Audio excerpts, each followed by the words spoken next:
দোকানে যাইয়া আমার আম্মাকে আমার আব্বা টেলিফোন করেছেন, এই সন্তান কি এখনো ঘুমায়, নাস্তা করাইছুনি? কয় না, আমার আব্বা যান নাস্তা করছি কিনা খবর নিছে, কিন্তু ফজরের নামাজ পড়ছি কিনা বাবা আম্মাকে একবারও জিজ্ঞাসা করে নাই।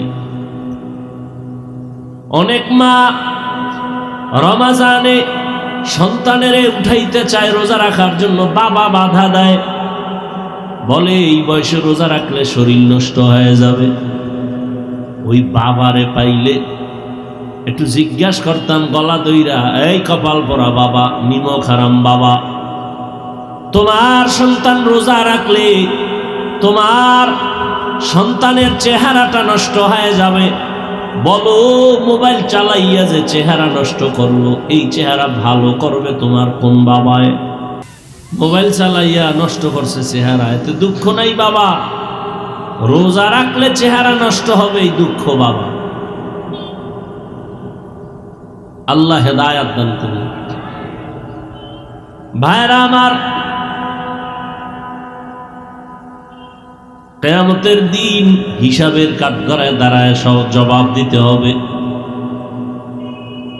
এই জন্য আল্লাহ কোরআনে বলেন, ইয়া আইয়ুহাল্লাযীনা আমানু কু আনফুসাকুম ওয়া আহলিকুম নারা ওয়াকুদুহান নাস ওয়াল হিজারাহ আলাইহা মালাইকাতুন গিলাযুন শিদাদুন লা ইয়াসুনাল্লাহা মা আমারাহুম ওয়া ইয়াফআলুনা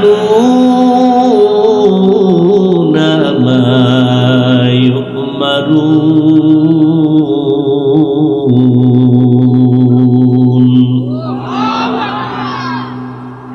ও মুমিন, জাহান্নাম থেকে নিজেকে বাঁচাও, তোমার আহালকেও বাঁচাও।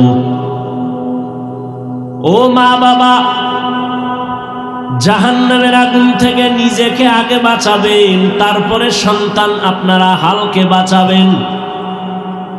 ও স্বামী, জাহান্নাম থেকে নিজেকে আগে বাঁচাবেন, তারপরে আপনারা হাল স্ত্রীকেও বাঁচাবেন।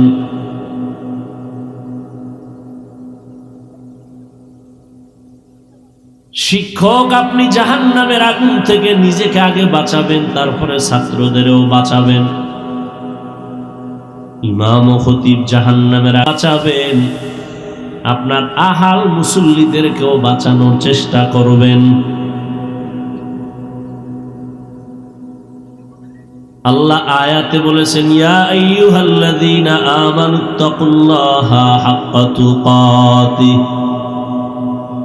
ও মুমিন, আল্লাহকে ভয় করো, ভয় করার মতো হক আদায় করে।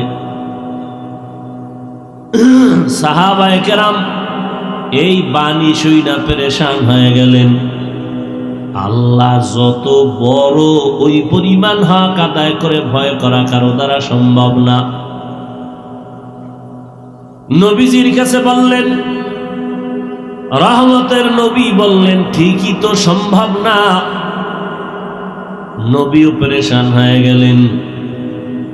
আল্লাহ নতুন ভাবে আবার আয়াত নিয়ে জিবরাইল আমিনকে পাঠায় দিলেন, নবীরে জানায় দাও। আল্লাহ বলছেন, ইত্তাকিল্লাহা মাস্তাতাতুম, হক আদায় করে ভয় করার প্রয়োজন নাই, বরং আল্লাহ যে বড়, তোমার সাধ্য মতো তুমি আল্লাহকে ভয় করো। আমি যদি আপনাদের জিজ্ঞাসা করি, আপনারা কারা কারা আল্লাহকে ভয় করবেন বা করেন, আমার মনে হয় ময়দানের সবাই হাত উঁচু করে বলবে আমরা ভয় করি। অথচ এখানে এমন আল্লাহর বান্দা বসে আছেন, আজকে ফজর পড়েন নাই, জোহর পড়েন নাই, আসর পড়েন নাই, মাগরিব পড়েন নাই, এশাও পড়েন নাই, নাই এরকম কেউ? সেও বলে আমি আল্লাহকে ভয় করি। আমরা টুপি দাড়ি ঠিক রাইখা বলি আল্লাহকে ভয় করি। আপনি নামাজ রোজা বাদ দিয়া বলেন আল্লাহরে ভয় করি। দুই ভয় কি সমান? না। একজনে সাপ ভয় পায়, সাপ, তার ব্যাখ্যা কি সে সাপ দেখলে ধরবে? ধরবে না। বরং আসলেই যে সাপরে ভয় পায়, সে এমন ভাবে ভয় করবে যে সাপ যেখানে থাকার সম্ভাবনা আছে ওখানেও যাবে না। আসলে যে সাপের ভয় পায়, ঘুমের মধ্যে সাপ সাপ করে মাঝে মাঝে চিৎকার দেয়। সন্তান মা বাবারে ভয় পায়, এই কারণে মা বাবার সামনে সন্তান অন্যায় করে না, শাস্তির ভয়। ছাত্র শিক্ষকের ভয় পায়, শিক্ষকের সামনে ছাত্র অন্যায় করে না, শাস্তির ভয়। ঠিক এই দুনিয়ায় যে বা যারা আল্লাহকে ভয় করবেন, গলায় ছুরি লাগবে, দাড়ির মধ্যে অস্ত্র লাগাবে না।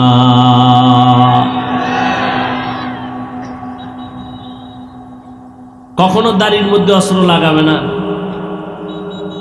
অথচ দুঃখ লাগে রে বাবারা, অনেক কপাল পোড়া যুবক আছে, শিক্ষিত মানুষ আছে, যদি আপনি বলেন ভাই দাড়ি রাখেন না কেন, মুসলমান হিসাবে তার অন্তর যদি আল্লাহর ভয় থাকতো তো বলতো হ্যাঁ দাড়ি রাখা দরকার, পারি না, দোয়া করব, চেষ্টা করব। কিন্তু কি পরিমাণ বেয়াদব, প্রশ্ন করলে দেখবেন বলে দাড়ি না রাখলে অসুবিধা কি আছে না নাই? তুমি দাড়ি রাখো না ভয় নিয়ে তুমি দোয়া চাইবা, আর যদি তুমি বলো অসুবিধা কি, তাহলে এর থেকে বেয়াদবি দুনিয়াতে আর কিছুই হতে পারে। আল্লাহ হেদায়াত দান করুন। নামাজ না পড়লে অসুবিধা কি? তো তুমি যে অসুবিধা কি স্লোগান দাও, নবী যদি বলে তোর মতো বেয়াদব উম্মত আমার না হইলে অসুবিধা কি, তখন উপায় কি হবে?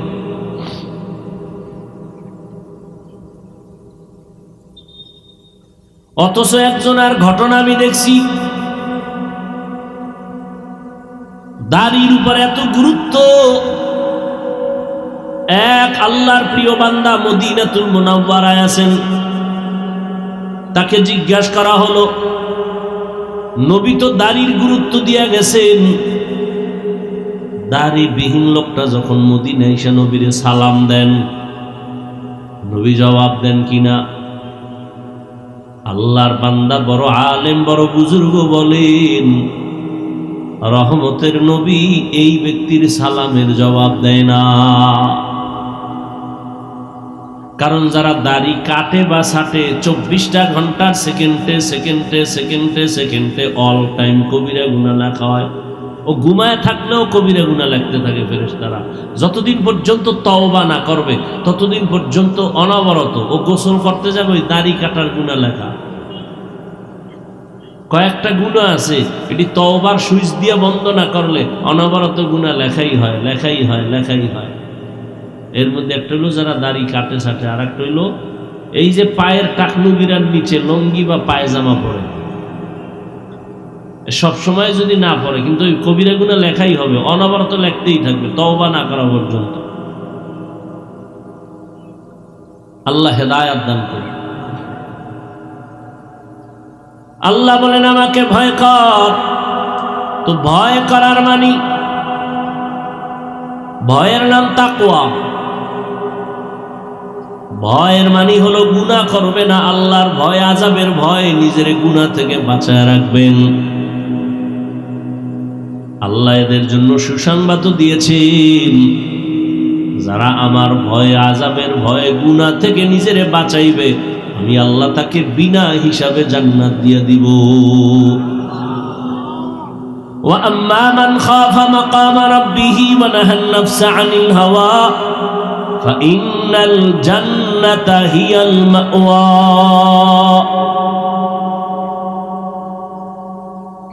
দ্বিতীয় আল্লাহ আদেশ দিলেন মুসলমান না হয়ে মরবি না, ওয়ালা তামুতুন্না ইল্লা ওয়া আনতুম মুসলিমুন। আল্লাহ কথা বলেন না বক্তা না হইয়া মরবি না, পীর না হয়ে মরিস না, ডাক্তার প্রফেসর ইঞ্জিনিয়ার ধনী না হয়ে মরবি না। আল্লাহ বলেন তুমি ধনী না গরিব জানার দরকার নাই, পীর না মুরিদ জানতে চাই না, আলেম না মূর্খ জানতে চাই না, মুসলমান কিনা এটা জানতে হবে। কারণ প্রত্যেকটা মানুষের আল্লাহর কাছে প্রিয় আসল পরিচয় হলো মুসলমান। কি ওয়ামান আহসানু কাওলাম মিম্মান দাআ ইলাল্লাহ ওয়া আমিলা সালিহান ওয়া ক্বালা ইন্নানী মিনাল মুসলিমিন। যে ঈমান আনছে, নেক আমল করে, আর তার শেষ দাবি আমি মুসলমান, আল্লাহ কয় তার থেকে ভালো মানুষ আর কেউ না। আর আমগো পরিচয় হলো সব নকল। হুজুর আমার চিনেননি না? তো কয় আমি তো অমুক দলের সেক্রেটারি। তোমার সেক্রেটারির এই সার্টিফিকেটে জান্নাত দিবে? আমি অমুক জায়গার সভাপতি, কোনো লাভ হবে না। কে সভাপতি, কে প্রজা, কে রাজা, কে ইমাম, কে মুক্তাদি, কে ডাক্তার, কে রোগী, সাদা কাফনে যেদিন ঢুকবে ওদিন সবার বাহাদুরি শেষ হয়ে যাবে। সভাপতির লাশ আর সদস্যর লাশ কি আলাদা হবে না? কাফনের উপরে লেখা থাকবে সভাপতি, লেখা থাকবে। তো কে সভাপতি, কে সদস্য, কে গরিব, কে ধনী, এদিনই আমরা এখন এত পারাপারি করি কেন?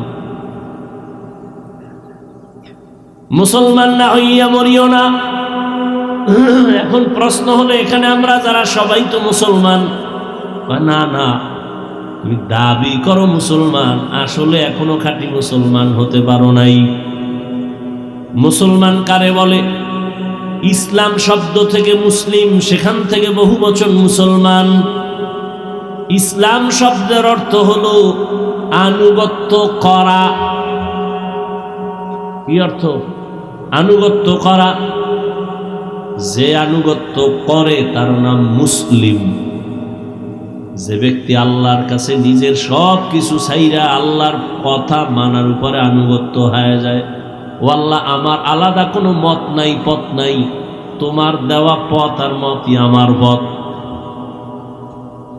আমার কোনো ব্যক্তিগত আদর্শ নাই, মদিনাওয়ালা নবীর আদর্শটাই আমার আদর্শ। আমি আমার নিজের মন মতো খানা খাবো না, নবীর তরিকায় খাবো। জুতা পরা আমার নিজের কোনো তরিকা নাই, নবীর তরিকাই আমার তরিকা। আমি বাথরুমে যাই, আমার কোনো সিস্টেম নাই, নবীর সিস্টেমটাই আমার সিস্টেম। আমি বাথরুমে যাব বাম পা দিয়া, টুপি পইরা যাব বা মাথা ঢেকে যাব, খালি পায়ে যাব না। নবীর তরিকাই মানি, দুনিয়ায় কল্যাণ, পরকালেও জান্নাত। মুসলমান মানে আনুগত্যকারী। এখন আনুগত্যকারী তো হতে পারি নাই। যে ব্যক্তি আল্লাহর কাছে আনুগত্য করবে ওই বান্দা কখনো গুনাহ করবে না। অতএব গুনাহ থেকে নিজেকে বাঁচানোই হলো খাঁটি মুসলমান হওয়ার একমাত্র পথ। গুনাহ থেকে বাঁচবেন কেমনে? পিছনের একটা অংশ গেছে গিয়া জীবনের গুনাহ সহ, সামনে আর একটা জীবন আসতেছে, ওইটা গুনাহ হতে পারে, হয় না এখনো।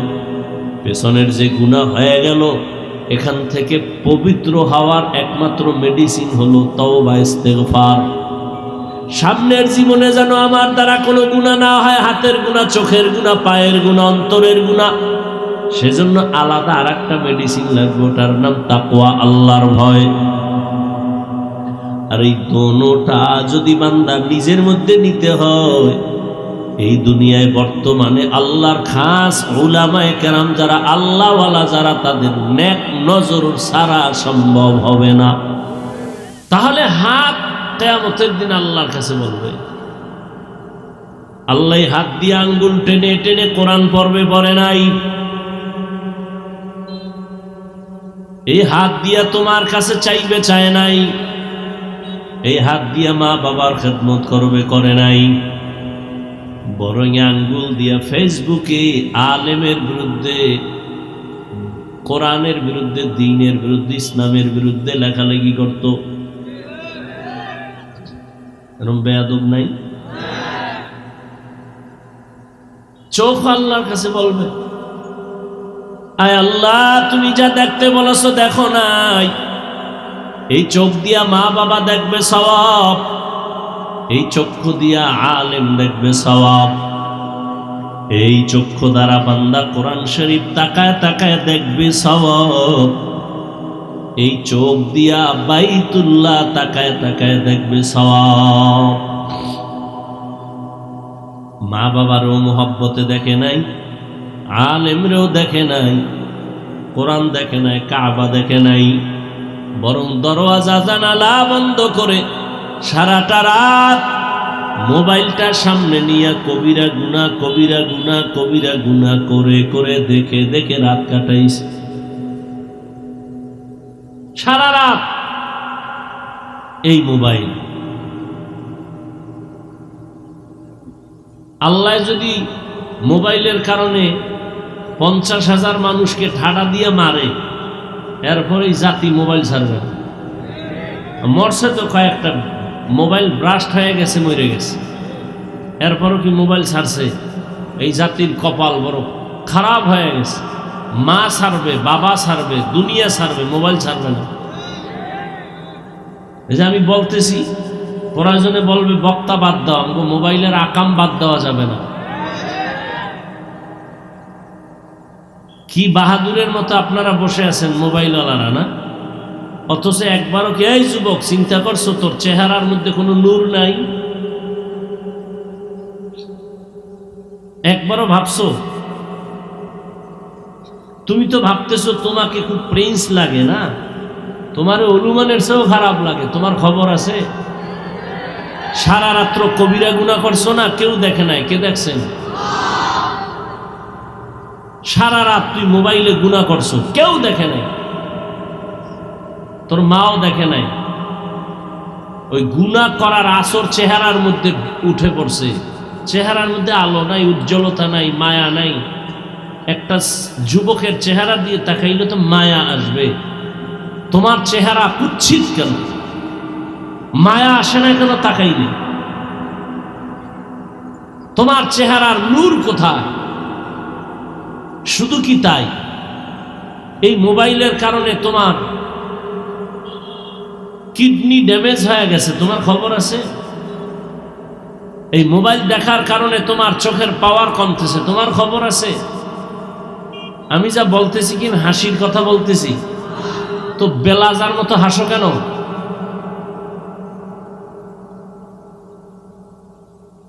আমি তো হাসির কথা বলি নাই। আমি যা বলছি যদি একটু গভীরভাবে চিন্তা করো, গলা ফাটায় কান্না করা উচিত যে আমার কপাল এত খারাপ কেন, আমি এত খারাপ কেন হইলাম।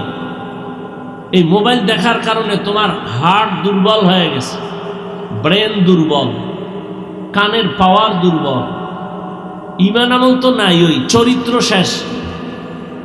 তুমি বুকে হাত দিয়ে বলতে পারবা না যে তোমার চরিত্র ভালো। লেখাপড়া তাও শেষ। এই একটা মোবাইলের কারণে মায়ের সাথে কত বেয়াদবি করেছ এই সন্তান। জীবনে দুনিয়াতে এই অভিশপ্ত কপাল নিয়ে জন্ম নিলি কেন? এই মোবাইলের কারণে বাবার সাথে কত বেয়াদবি করেছ, শিক্ষকের সাথে বেয়াদবি করেছ। এই মোবাইলকে কেন্দ্র করে মা বাবার কত টাকা চুরি করেছ। এই মোবাইলকে কেন্দ্র করে আলেমদের সাথে বেয়াদবি, ইমামদের সাথে বেয়াদবি, মুরব্বীদের সাথে বেয়াদবি। এক কথায় তোর জীবনের কি পাইছো মোবাইল দিয়া, যে তুই এখন মরে গেলে তোর মাও খুশি। বলবে না আমি খুশি, কিন্তু মনে মনে কাঁদবে আর বলবে তোর চরিত্রের কারণে আমি মা অনেক জায়গায় লজ্জা পেয়েছি, তুই মরে গেছো, একটা বালা গেছে। বালিশে মাথা লাগায় চিন্তা করিও যে তোমার কপালে কার অভিশাপ লাগছে, কারণ কি? অথচ তোমার মতোই যুবক, জীবনে মাদ্রাসায় পড়ে নাই, জেনারেল লাইন স্কুল কলেজে 5 ওয়াক্ত নামাজ পড়ে নাই, তাহলে ওর পাও ধোয়া পানি খা, দেখ একটু লজ্জা আসেনি? ওর পাও ধোয়া পানি পান কর 3 বেলা খালি বেনে, দেখ একটু লজ্জা আসেনি? নিমক হারাম কোথাকার। জীবনটা বেয়াদবি করতে করতে নষ্ট হয়ে যাচ্ছ। যে তোমার কল্যাণ চায় তুমি তাকে গালি দিতেছ। সারাটা রাত ঘরে ঘরে কবিরা গুনার প্র্যাকটিস চলে।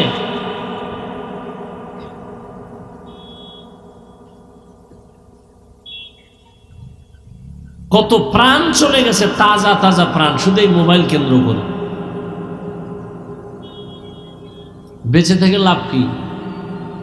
যদি আরো 20 বছর বাঁচো, পঙ্গু হয়ে বাঁচতে হবে।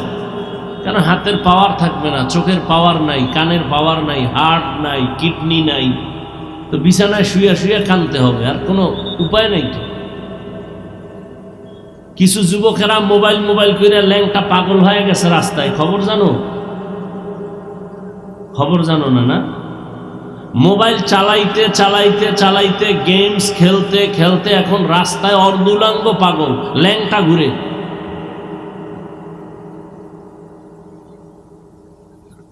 শুধু মোবাইল, ফ্রি ফায়ার গেমস, আরো কি কি করতে করতে পাগল হয়ে গেছে। কত বাচ্চার খবর আমার কাছে আছে যে বাচ্চাগুলো বাবা মায় মোবাইল দিছে, ওই মোবাইল দেখতে দেখতে এখন মাও বলে না, বাবাও বলে না, কথাই বলে না। আমার জানা মতে, আমার কাছে যে কয়টা খবর আছে।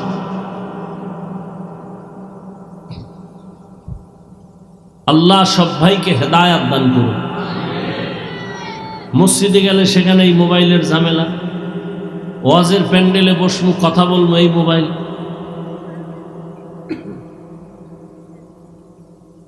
কেন মোবাইলটা এখানে আনতে হবে? কেন হাতে উঠাইতে হবে? কেন এখানে মোবাইলের কোনো কাজ নেই? এখানে অন্তরকে পরিশুদ্ধ করে বয়ান শোনা, তওবা করা, কান্না করা, এই কাজ, অন্য কাজ নেই। মোবাইল তোমার জন্য বাধা। মা বাবা সন্তানের মাঝখানে পর্দা ফেলছে এই মোবাইল, স্বামী আর স্ত্রীর মাঝখানে ঝগড়ার প্রাচীর মোবাইল। কত সন্তানকে ফেলে মা দৌড়, বাবা পরকিয়া করে, সন্তানের চিন্তা করে না, এই মোবাইল না? ওই লোকটা আসলে বিয়ে করতো না, কোন মেয়ের সাথে কথা বলতে না বলতেই মোবাইল দিয়ে সে এখন নিজের আপন স্ত্রী বাদ দিয়া অন্য মহিলার পেছনে দৌড়ায়। শেষ পর্যন্ত কি হইল? ওই স্ত্রীও তাকে ভালো জানে না, আগের জন্য ভালো জানে না, শেষ পর্যন্ত হয়তো গলায় ফাঁস দেয়, না হয় জেলখানায় যায়, মামলা হয়ে যায়। মাঝখানে আর কষ্টে মরে কারা? দুই সাইডের সন্তানগুলো নিঃশ্বাস ফেলে, নিঃশ্বাস ফেলে। সন্তানের হক আদায়ের খবর নাই, স্ত্রীর হক আদায়ের খবর নাই, সারা রাত মোবাইল মোবাইল মোবাইল। আপনাদেরকে না, গোটা দুনিয়ার বিশেষ করে মানুষ সহ মুসলমানদেরকে আল্লাহ যেন এই মোবাইলের গুনাহ থেকে হেফাজত করে। আপনার সরকারের সাথে কন্ট্যাক্ট হয়েছে 8 ঘন্টা ডিউটি, যথাযথ টাইম আপনি ডিউটি করেন না, 1 ঘন্টা কম করছেন, 1 ঘন্টার বেতন নেওয়া হারাম। কি খাইতেছেন? এমনি তো দইরা হারাম খান, আর নিজের হালাল টাকাটারও হারাম বানাই ফেলতেছেন, খবর নেই। এত সোজা আল্লাহর জান্নাত পাওয়া? কত যুবক স্কুলে পড়ে, কলেজে পড়ে, এক বেলার নামাজ ছাড়ে না। তুমি পারো না কেন বাবা? তোমার মতোই তো যুবক, র্যাব, আর্মি, পুলিশ, বিডিআর এর চাকরি করে, নামাজ পড়ে, তুমি কেন পারো না? তোমার বিবেক নামের আদালতকে জিগাও যে আমার কপাল খারাপ কেন, রাস্তায় গাড়ি চালায় ড্রাইভার, যুবক, নামাজ পড়ে, তুমি পারো না কেন? নদীর মধ্যে মাছ ধরে, কৃষি কাজ করে, 5 ওয়াক্ত নামাজ পড়ে, তোমার মতো যুবক, আমগো মতো হুজুর না, তো তুমি পারো না কেন?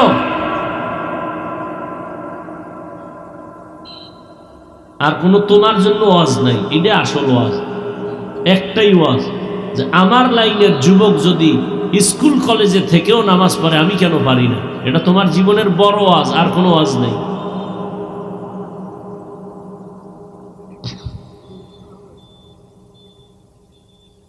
মা বাবাগুলো একেবারে বেপরোয়া হয়ে গেছে, সন্তানগুলোকে কন্ট্রোল করবে, খবর নাই। এজন্য রসুল 1500 বছর আগে তাবিজ দিয়ে গেছেন, 7 বছর বয়সে সন্তানকে নামাজের মুসাল্লায় দাঁড় করাও, 10 বছরে একটু শাস্তি দিয়ে হলেও নামাজ পড়াও, ছোট থেকে কন্ট্রোলে নাও, আজীবন খেদমত করবে এই সন্তান, মা বাবা। আল্লাহ সবাইকে কবুল করে। এজন্য আল্লাহ পাক বলছেন দায়িত্বশীলরা রেডি হও, কিয়ামতের দিন সন্তানেরা মা বাবার বিরুদ্ধে আল্লাহর আদালতে মামলা দিবে। এই যুবক, নামাজ পড়ো না কেন? বলবে আল্লাহ আমার আব্বা আম্মা আমাকে নামাজ শিখায় নাই, মুরব্বীরা আমাকে নামাজের তালিম দেয় নাই। স্পষ্ট বলে দিবে রব্বানা ইন্না আতানা সাদাতানা ওয়া কুবারানা ফাআদাল্লুনা সাবিলা।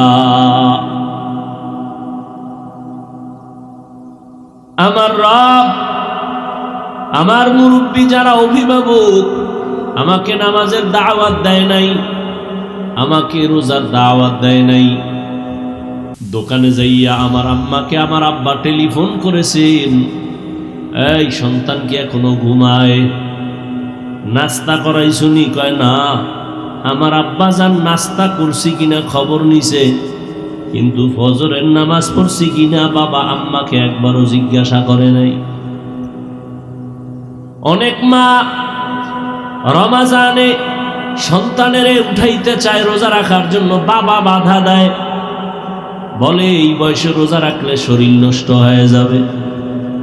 ওই বাবারে পাইলে একটু জিজ্ঞাসা করতাম গলা দইরা, এই কপাল পরা বাবা, নিমক হারাম বাবা, তোমার সন্তান রোজা রাখলে তোমার সন্তানের চেহারাটা নষ্ট হয়ে যাবে। বলো মোবাইল চালাইয়া যে চেহারা নষ্ট করলো, এই চেহারা ভালো করবে তোমার কোন বাবায়? মোবাইল চালাইয়া নষ্ট করছে চেহারা, এতে দুঃখ নাই বাবা? রোজা রাখলে চেহারা নষ্ট হবে, এই দুঃখ বাবা। আল্লাহ হেদায়াত দান করুন। ভাইরা আমার, কিয়ামতের দিন হিসাবের কাঠগড়ায় দাঁড়ায় সব জবাব দিতে হবে। এই জন্য আল্লাহ কোরআনে বলেন, ইয়া আইয়ুহাল্লাযীনা আমানু কু আনফুসাকুম ওয়া আহলিকুম নারা ওয়াকুদুহান নাস ওয়াল হিজারাহ আলাইহা মালাইকাতুন গিলাযুন শিদাদুন লা ইয়াসুনাল্লাহা মা আমারাহুম ওয়া ইয়াফআলুনা মা ইউমারুন।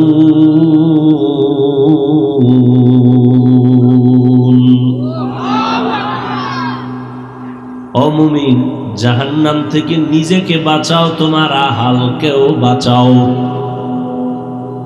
ও মা বাবা, জাহান্নামের আগুন থেকে নিজেকে আগে বাঁচাবেন, তারপরে সন্তান আপনারা হালকে বাঁচাবেন। ও স্বামী, জাহান্নাম থেকে নিজেকে আগে বাঁচাবেন, তারপরে আপনারা হাল স্ত্রীকেও বাঁচাবেন।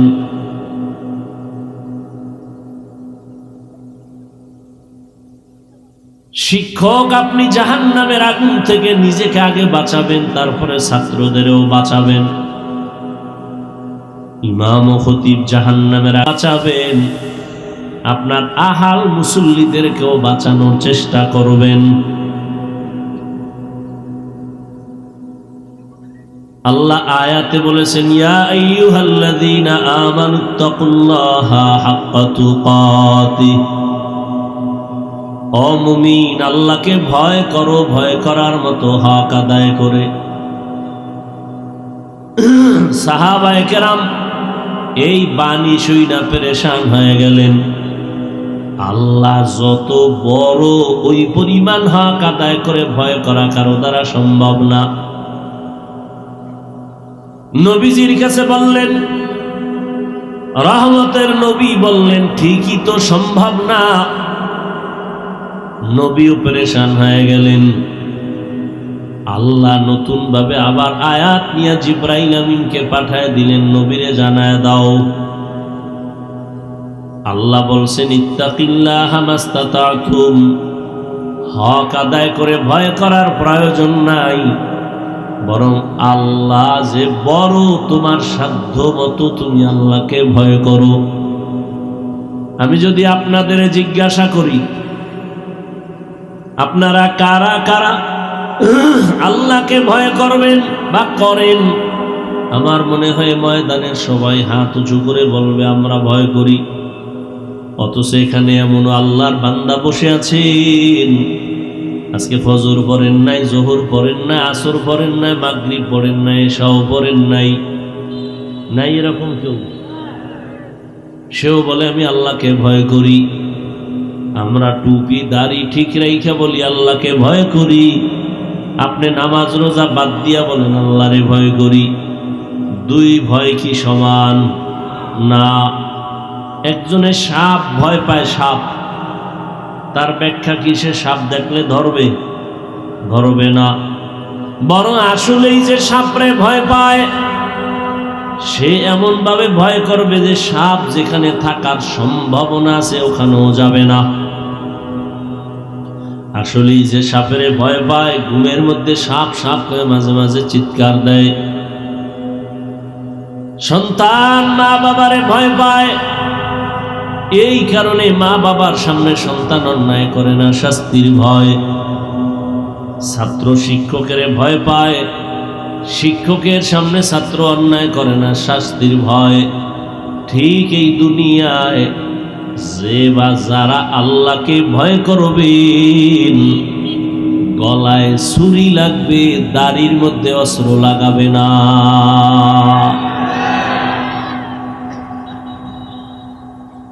কখনো দাড়ির মধ্যে অস্ত্র লাগাবে না। অথচ দুঃখ লাগে রে বাবারা, অনেক কপাল পোড়া যুবক আছে, শিক্ষিত মানুষ আছে, যদি আপনি বলেন ভাই দাড়ি রাখেন না কেন, মুসলমান হিসাবে তার অন্তর যদি আল্লাহর ভয় থাকতো তো বলতো হ্যাঁ দাড়ি রাখা দরকার, পারি না, দোয়া করব, চেষ্টা করব। কিন্তু কি পরিমাণ বেয়াদব, প্রশ্ন করলে দেখবেন বলে দাড়ি না রাখলে অসুবিধা কি আছে না নাই? তুমি দাড়ি রাখো না ভয় নিয়ে তুমি দোয়া চাইবা, আর যদি তুমি বলো অসুবিধা কি, তাহলে এর থেকে বেয়াদবি দুনিয়াতে আর কিছুই হতে পারে।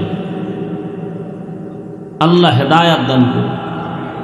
নামাজ না পড়লে অসুবিধা কি? তো তুমি যে অসুবিধা কি স্লোগান দাও, নবী যদি বলে তোর মতো বেয়াদব উম্মত আমার না হইলে অসুবিধা কি, তখন উপায় কি হবে?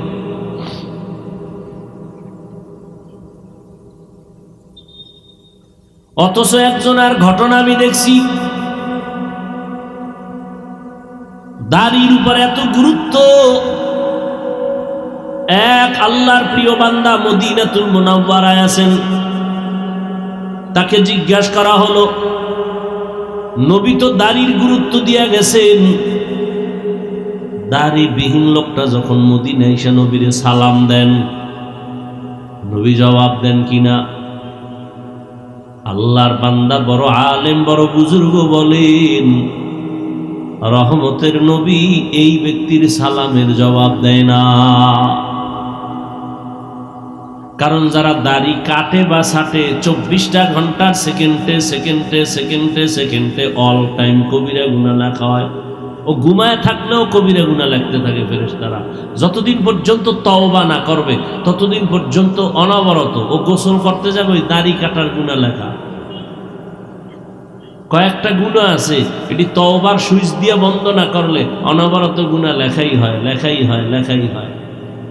এর মধ্যে একটা হলো যারা দাড়ি কাটে ছাটে, আর একটা হইলো এই যে পায়ের টাকনু গিরার নিচে লঙ্গি বা পায়জামা পরে, সব সময় যদি না পড়ে কিন্তু ওই কবিরা গুনাহ লেখাই হবে, অনবরত লিখতেই থাকবে তওবা না করা পর্যন্ত। আল্লাহ হেদায়াত দান করুন। আল্লাহ বলেন আমাকে ভয় কর। তো ভয় করার মানে, ভয়ের নাম তাকওয়া।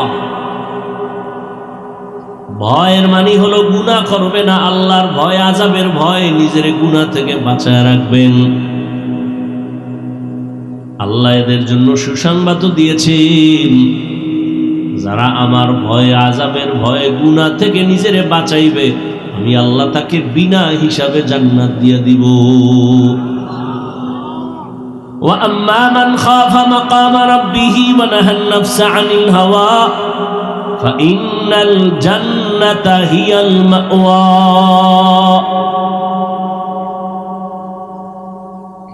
দ্বিতীয় আল্লাহ আদেশ দিলেন মুসলমান না হয়ে মরবি না, ওয়ালা তামুতুন্না ইল্লা ওয়া আনতুম মুসলিমুন। আল্লাহ কথা বলেন না বক্তা না হইয়া মরবি না, পীর না হয়ে মরিস না, ডাক্তার প্রফেসর ইঞ্জিনিয়ার ধনী না হয়ে মরবি না। আল্লাহ বলেন তুমি ধনী না গরিব জানার দরকার নাই, পীর না মুরিদ জানতে চাই না, আলেম না মূর্খ জানতে চাই না, মুসলমান কিনা এটা জানতে হবে। কারণ প্রত্যেকটা মানুষের আল্লাহর কাছে প্রিয় আসল পরিচয় হলো মুসলমান। কি ওয়ামান আহসানু কাওলাম মিম্মান দাআ ইলাল্লাহ ওয়া আমিলা সালিহান ওয়া ক্বালা ইন্নানী মিনাল মুসলিমিন। যে ঈমান আনছে নেক আমল করে আর তার শেষ দাবি আমি মুসলমান, আল্লাহ কয় তার থেকে ভালো মানুষ আর কেউ না। আর আমগো পরিচয় হলো সব নকল। হুজুর আমার চিনেননি না তো? কয় আমি তো অমুক দলের সেক্রেটারি। তোমার সেক্রেটারির এই সার্টিফিকেটে জান্নাত দিবে? আমি অমুক জায়গার সভাপতি, কোনো লাভ হবে না। কে সভাপতি, কে প্রজা, কে রাজা, কে ইমাম, কে মুক্তাদি, কে ডাক্তার, কে রোগী, সাদা কাফনে যেদিন ঢুকবে ওদিন সবার বাহাদুরি শেষ হয়ে যাবে। সভাপতির লাশ আর সদস্যর লাশ কি আলাদা হবে না? কাফনের উপরে লেখা থাকবে সভাপতি, লেখা থাকবে তো কে সভাপতি, কে সদস্য, কে গরিব, কে ধনী, এদিকে নিয়ে আমরা এখন এত পারাপারি করি কেন? মুসলমান না হইয়া মরিও না। এখন প্রশ্ন হলো এখানে আমরা যারা সবাই তো মুসলমান, না না তুমি দাবি করো মুসলমান, আসলে এখনো খাঁটি মুসলমান হতে পারো নাই। মুসলমান কারে বলে? ইসলাম শব্দ থেকে মুসলিম, সেখান থেকে বহু বচন মুসলমান। ইসলাম শব্দের অর্থ হলো আনুগত্য করা। কি অর্থ? আনুগত্য করা। যে আনুগত্য করে তার নাম মুসলিম। যে ব্যক্তি আল্লাহর কাছে নিজের সব কিছু ছাইরা আল্লাহর কথা মানার উপরে আনুগত্য হয়ে যায়, ও আল্লাহ আমার আলাদা কোনো মত নাই, পথ নাই, তোমার দেওয়া পথ আর মতই আমার পথ, আমার কোনো ব্যক্তিগত আদর্শ নাই, মদিনাওয়ালা নবীর আদর্শটাই আমার আদর্শ। আমি আমার নিজের মন মতো খানা খাবো না, নবীর তরিকায় খাবো। জুতা পরা আমার নিজের কোনো তরিকা নাই, নবীর তরিকাই আমার তরিকা। আমি বাথরুমে যাই, আমার কোনো সিস্টেম নাই, নবীর সিস্টেমটাই আমার সিস্টেম। আমি বাথরুমে যাব বাম পা দিয়া, টুপি পইরা যাব বা মাথা ঢেকে যাব, খালি পায়ে যাব না, নবীর তরিকাই মানি। দুনিয়ায় কল্যাণ, পরকালও জান্নাত। মুসলমান মানে আনুগত্যকারী। এখন আনুগত্যকারী তো হতে পারি নাই। যে ব্যক্তি আল্লাহর কাছে আনুগত্য করবে ওই বান্দা কখনো গুনাহ করবে না। অতএব গুনাহ থেকে নিজেকে বাঁচানোই হলো খাঁটি মুসলমান হওয়ার একমাত্র পথ। গুনাহ থেকে বাঁচবেন কেমনে? পিছনের একটা অংশ গেছে গিয়া জীবনের গুনাহ সহ, সামনে আর একটা জীবন আসতেছে, ওইটা গুনাহ হতে পারে, হয় না এখনো। পেছনের যে গুনাহ হয়ে গেল, এখান থেকে পবিত্র হওয়ার একমাত্র মেডিসিন হলো তওবা, ইস্তেগফার। সামনের জীবনে যেন আমার দ্বারা কোনো গুনাহ না হয়, হাতের গুনাহ, চোখের গুনাহ, পায়ের গুনাহ, অন্তরের গুনাহ, সেজন্য আলাদা আর একটা মেডিসিন লাগবে, ওটার নাম তাকওয়া, আল্লাহর ভয়। আর এই দোনোটা যদি বান্দা নিজের মধ্যে নিতে হয়, এই দুনিয়ায় বর্তমানে আল্লাহর খাস উলামায়ে কেরাম যারা আল্লাহওয়ালা, যারা তাদের নেক নজর ছাড়া সম্ভব হবে না। আল্লাহওয়ালাদের নেক নজর লাগবেই, উলামায়ে কেরামের সোহবত লাগবেই, না হয় তার দুনিয়াও বরবাদ, আখিরাতও বরবাদ। আল্লাহর প্রিয় বান্দাদের নেক নজরের মধ্যে আলাদা পাওয়ার আছে। কোরআনের ভাষায় ওই পাওয়ারের নাম ফুরকান, হাদিসের ভাষায় ওই পাওয়ারের নাম হলো ফেরাসাত। সাধারণ মানুষ যা দেখে না, আল্লাহর প্রিয় বান্দারা অনেক কিছু দেখেন, আল্লাহর দেওয়া নূরের আলো দিয়ে দেখেন। ওই পাওয়ারের নাম ফুরকান, কোরআনের ভাষায়, হাদিসের ভাষায় ফেরাসাত। ওমরে ফারুক খুতবা পড়তেছেন, হঠাৎ একটা অপ্রাসঙ্গিক আওয়াজ দিলেন, খুতবার সাথে সংযোগ না, আলাদা একটা আওয়াজ দিলেন। কি? এক ব্যক্তিরে ডাক দিলেন, ইয়া সারিয়াতাল জাবাল। একবার না, তিনবার, ইয়া সারিয়াতাল জাবাল, খুব জোরে, ইয়া সারিয়াতাল জাবাল, এই সারিয়া, পাহাড় পাহাড় পাহাড়। ওমর যেখানে আওয়াজ দিছেন, সারিয়া কোথায়? কয় ওমর যেখানে আছেন ওখান থেকে 2000 কিলোমিটার দূর ইরানের ভেতরে সারিয়া যুদ্ধ করে।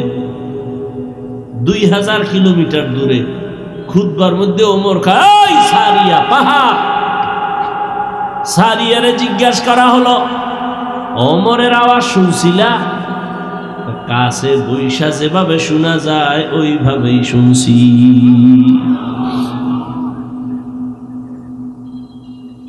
এই জন্য আল্লাহর প্রিয় বান্দা, উলামায়ে কেরাম, আল্লাহওয়ালা, এদের নেক নজর ছাড়া জীবন ধন্য করা সম্ভব না। ভালো ডাক্তার হতে চাইলে লেখাপড়াই শেষ না, অভিজ্ঞ ডাক্তারের কাছে সময় লাগানো লাগে। কি? ভালো রাজমিস্ত্রি হইতে চাইলে হট কইরা হওয়া যায় না, একজন রাজমিস্ত্রির কাছে গিয়ে যোগালি হইয়া কাজ করা লাগে, সময় দেওয়া লাগে। কি? একজন ভালো ইঞ্জিনিয়ার যদি কেউ হতে চায়, সারা দুনিয়ার বিশ্ববিদ্যালয় থেকেও যদি পড়ে হবে না, একজন অভিজ্ঞ ইঞ্জিনিয়ার বড়, তার স্মরণে, তার সময় দিয়ে তার কাছে থাইকা বড় হতে হয়। দুনিয়ার লাইনে বড় হতে হলে বড়দের কাছে যেতে হয়, আখেরাতের লাইনে নিজে নিজে পণ্ডিত বড় হবেন এত সোজা?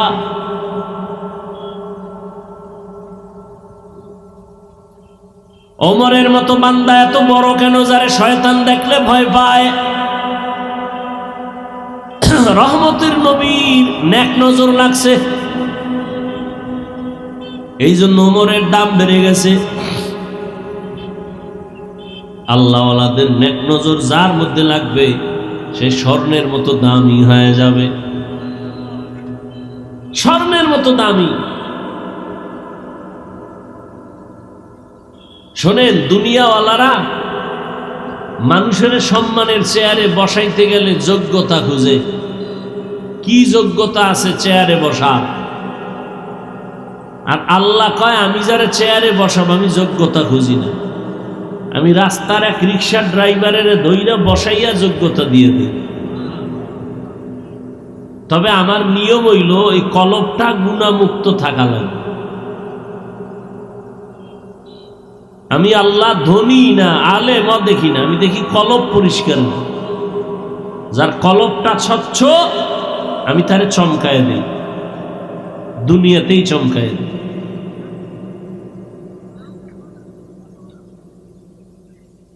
10 জন সাহাবা, আপনারা জানেন অবশ্যই, জান্নাতের সার্টিফিকেট পাইছে না দুনিয়ায়? কথা বলেন না কেন? এর মধ্যে কিন্তু বেলালের নাম নাই, বেলালের নাম নাই, কিন্তু বেলালের মর্যাদা অনেক।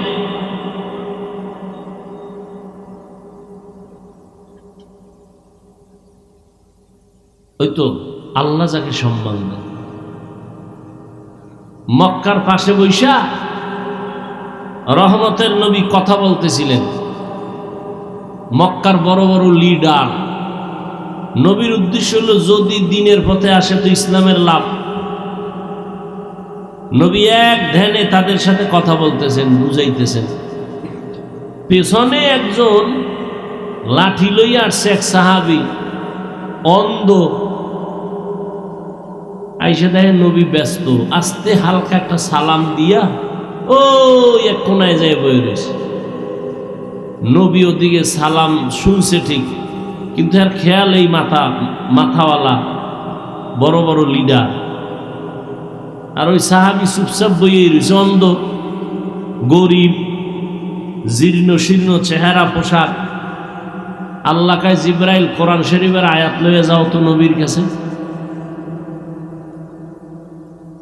জিব্রাইল আমিন নবীর সামনে আসলেন আর আয়াত শুনায় দিলেন, আবাসা ওয়া তাওয়াল্লা আন জাআহুল আ'মা। আয়াত দিয়ে নবী তো চমকায় গেছে। কি? আল্লাহ কয় ওই আ'মা, ওই যে অন্ধ, এই মাথাওয়ালা লিডারের কোনো দাম আমার কাছে নাই, ওই অন্ধ সাহাবী গরিব আমার কাছে বড় দামি। নবী আপনি ওদিকে যান, এই বাদ্দানিটি আমার কোনো কামে লাগবে না, এটি আর আপনার সময় লস করতেছে, আপনি ওরে সময় দেন। আয়াত নাজিল হয়ে গেছে সাহাবীর শানে। যতদিন পর্যন্ত ওই সাহাবী জিন্দা ছিল, নবী ততদিন পর্যন্ত নিজের চাদর বিছায় দিতেন, বসো, তোমার নামে কোরআন থেকে আয়াত আসছে, আমার আল্লাহ পাঠাইছেন, তুমি দামি হয়ে গেছো। এবার বুঝেন, চেহারা সুন্দর, দামি, হ্যাঁ, বহু শিক্ষিত, কি লাভ হবে শিক্ষার ডিগ্রি নিয়ে? বহু শিক্ষিত আমাদের নজরে দেখি, চোখের সামনে টাটকা নাস্তিক, অনেক শিক্ষিত আছে, আল্লাহ মানে না, নবী মানে না, কি হবে এই শিক্ষা দিয়ে?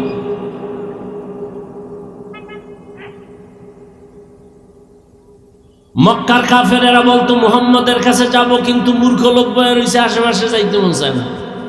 আমাকে গ্রামে কয় না খাওয়ার বাহানা, ভাজা মাছের ঝোল, ও খাইবে না, এরপর ভাজা মাছের ঝোল দাও।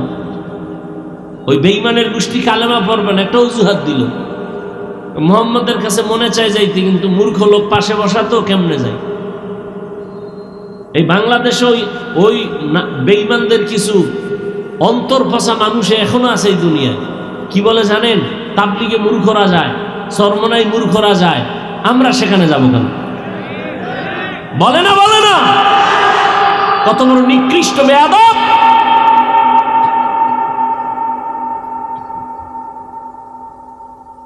তোমার সর্বোচ্চ শিক্ষিত লোক নামাজ পড়ে না, সুদ খায়, ঘুষ খায়, নেশা করে, এর থেকে হাজার কোটি গুণ ভালো রিকশা ড্রাইভার নামাজি।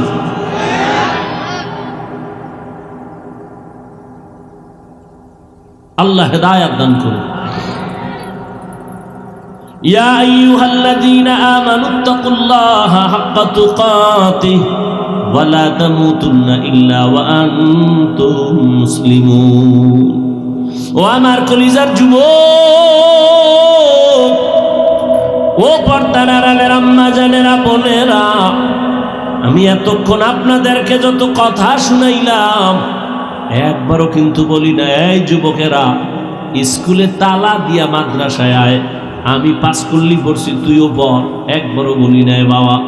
আমি তাবলিগের লাইনের সন্তান, একবারও বলি নাই তাবলিগ না করলে জাহান্নামে যাইবা। আমি কওমি মাদ্রাসার সন্তান, একবারও বলি নাই কওমিতে না গেলে জাহান্নাম। না, আমি পীরের মুরিদ, আমি একবারও বলি নাই তুমি পীরের কাছে যাও। আমি কি বলতে চাই বুঝো বাবা? স্কুলে পড়ো আলহামদুলিল্লাহ, কলেজে পড়ো আলহামদুলিল্লাহ, চাকরি করো, ব্যবসা করো আলহামদুলিল্লাহ, তুমি একজন ডাক্তার হও, প্রফেসর হও, ইঞ্জিনিয়ার হও, একজন ব্যবসায়ী হও, চাকরিজীবী হও, তবে দাবি আমার ছোট একটা বেয়াদব হইও না। তোমার ব্যবহারে কোনোদিন মা বাবা যেন কষ্ট না পায়, আলেম কষ্ট না পায়, শিক্ষকেরা কষ্ট না পায়। মা বাবার দোয়া নিয়া, শিক্ষকের দোয়া নিয়া, ওলামায়ে কেরামের পরামর্শ নিয়া তুমি নামাজ পড়ো, চোখের হেফাজত করো, কলেজে পড়লেও জান্নাত রেডি, ডাক্তার হইলেও জান্নাত, ইঞ্জিনিয়ার হও, জান্নাত পাইবা। যদি সবার দোয়া নিয়ে চলো, নবীর আদর্শ মতো চলো। ঢাকা কলেজে যাও, জাহাঙ্গীরনগরে যাও, বহু ছাত্র পাগড়ি মাথায়, দাড়ি লম্বা, পাঁচ ওয়াক্ত নামাজ পড়ে, পিছন থেকে তাকাইলে মনে হয় মসজিদের খতিব। অথচ মাদ্রাসার ছাত্র না, কলেজে পড়ে ঢাকায়। কিও তোমার এমন রং কেন? আলেমের নেক নজর লাগছে, আল্লাহর প্রিয় বান্দাদের নেক নজর লাগছে, তো আমার রং পাল্টায় গেছে। একটা যুবক ছেলে কলেজে পড়ুয়া আমার মতো একটা জামা টুপি লইয়া মাদ্রাসায় আসছে, হুজুর দোয়া চাই, করো কি? কোন মাদ্রাসায় পড়ুনি? কয় না, কুমিল্লা কলেজে পড়ি। এই অবস্থা কেন? কয় হুজুর ওলামায়ে কেরামের দোয়া বয়ান শুনে এই লাইনে আসছি, আমি আর কলেজে পড়বো না, মাদ্রাসায় যাব। আমি বললাম পরামর্শ কার? কয় আপনার। আঙ্কে আমার সাথে তো মাত্র দেখা, তুই কি পরামর্শ নিলি? নিতে আসছো? হা আঙ্কে, আমি যা বলবো মানবি নি? মানবো। তাহলে তুই কলেজের লেখাপড়া বাদ দিবি না, তুই একটা ডাক্তার হ, ইঞ্জিনিয়ার, যা কিছু হও, তোর মতো ডাক্তার ওসি ডিসিএসপি হ, তাও আমাদের অনেক লাভ। তুই যে এই জামা জমা পড়ে ক্লাস করো, কথা শিক্ষক শিক্ষিকারা কিছু কয় না? কয় শিক্ষকেরাও খুব মহব্বত করে, শিক্ষিকারাও আমার দোয়া করে। আচ্ছা বাদ দে হেডি, তোর ক্লাসে মেয়েরা নাই আছে, ছেলেরা কয় এরা কিছু কয় না? কয় না, দুষ্টামি যারা করে ওদেরকে ওরা আমার মাঝে মাঝে ডাকে। মেয়েরা কয় ও একটু আল্লাহর লাইনে আছে, ওরে ডিস্টার্ব করিস না, ওরে সাইডে দে। মেয়েরা সাক্ষী দিয়ে আমারে সরাই দেয়, আমি গুনাহ থেকে মোটামুটি পয়সা যেতে পারি। কিন্তু এরপর আমার মন ভালো না, আমি চাই পুরা বুজুর্গ হয়ে যাবো, গুনাহ টুনার রাস্তায় থাকবো না। আমি কি মোটামুটি লাইনে আসবি, আরো পরে ওই লেখাপড়া কর। জেনারেল লাইনে আমার ডাক্তার দরকার, ইঞ্জিনিয়ার দরকার, এদেশে ইসলামী মনার ডিসি দরকার, সাংবাদিক দরকার। এই ডাকাত আর বেয়াদব তাসলিমার মতো ডাক্তার চাই না, বেয়াদব আহমদ শরীফের মতো নাস্তিক মার্কা প্রফেসর চাই না। ইসলামী মনা ডিসি হ, ইসলাম দেশে কায়েম হয়ে যাবে। ইসলামী মন নিয়া এসপি হও, এমপি হও, তাহলে দেশে আর চুরিও থাকবে না, দুর্নীতিও থাকবে না। ও যুবক বাবারা, অনুরোধ, 5 বেলার নামাজ পড়ো, মোবাইলের গুনাহ থেকে নিজেরা বাঁচাও। না হয় চরিত্র না থাকলে জীবনে কোনোদিন তুমি কোথাও সম্মানের চেয়ারে দাঁড়াতে পারবা না, সবাই ধিক্কার দিয়া তাড়ায় দিবে। আবার এই যে মোবাইল দেখতে দেখতে কিন্তু তুমি রোগী হয়ে যাইতেছ, খবর নাই।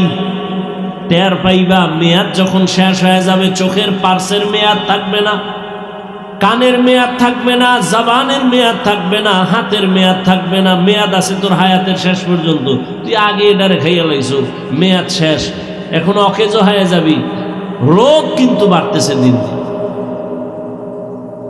এখনো সময় আছে, গুনাহ থেকে বাঁচো, নিজের কল্যাণের জন্য নামাজ পড়ো, মা বাবার দোয়া নাও, শিক্ষকের দোয়া নাও, আলেমের পরামর্শ নাও, পেছনের গুনাহ থেকে তওবা করো। পর্দার আড়ালের মা বোনেরা, আপনাদের মতো কত মা কত বোন এই এলাকায় এখনো আছে, পর্দা করে, নামাজ পড়ে, স্বামীর মালের খেয়ানত করে না, মোবাইলে চরিত্র বিক্রি করে না। এরে আম্মা জানেরা, আপনারা এখনো পারেন না, এখনো সময় আছে, তওবা করেন। আদর্শ সন্তানের মা হইয়া কবরে যান, সন্তানটাকে আদর্শ ডাক্তার বানায় যাইয়েন, আদর্শ ইঞ্জিনিয়ার প্রফেসর বানান, আদর্শ ব্যবসায়ী, আদর্শ চাকরিজীবী হন। যারা আদর্শ ব্যবসায়ী হবে এরা দোকানে লাগবে না, বিক্রি করা মাল ফেরত নেওয়া হয় না। যারা আদর্শবান ব্যবসায়ী হবে তারা লাগবে অবশ্যই বিক্রি করা মাল ফেরত নেওয়া হয়। যারা লেখে হয় না এরা ধোঁকাবাজ, এরা কাস্টমারের ধোঁকা দেয়। আর যারা লেখে বিক্রি করা মাল ফেরত নেওয়া হয় আর কাস্টমারের মিথ্যা কথা বলে না। আজান হয়ে গেছে, নামাজে দাঁড়ায়, নবী বলে এই ব্যবসায়ী আমি মুহাম্মদের সাথে একসাথে জান্নাতে থাকবি, রেডি থাক। তাহলে ব্যবসা করে জান্নাত পাওয়া যাবে? রাস্তা আছে তো, ডাক্তারি পড়তে গিয়া জান্নাতের রাস্তা আছে। কেন গ্রহণ করেন না? কি পাইছেন? কারে পাইছেন? কি জন্য দাড়ি কাটছেন? কার পিছনে ঘুরে নামাজ ছাড়ছেন? কই গেল কই বাহাদুরেরা? সাদ্দাম কই? গাদ্দাফি কই? বুশ কই? ফেরাউন কই? নমরুদ কই? চোখের সামনে আপনারা দেখতেছেন না, আর কেমনে বুঝাইতাম? কোটিপতি কই, 10 তলা বিল্ডিং এর মালিক কই? ওইটাও দেখবেন, আবার নিজের চিন্তাও করবেন যে আপনি যে জুলুম টুলুম যদি করেন, চুরি টুরি করেন, তা আপনিও দেখবেন হঠাৎ বিল্ডিং থাকবে, আপনি নেই। হ্যাঁ, আপনিও রেডি থাকেন গাট্টিটা গোল কইরা, যে আকাম করতেছেন ফিডা কোনো মাফ নাই। কারণ এখনো ওলামায়ে কেরাম সজাগ। ওলামায়ে কেরাম ক্ষমতার জন্য আন্দোলন করে না, জালেমের বিরুদ্ধে আন্দোলন করে।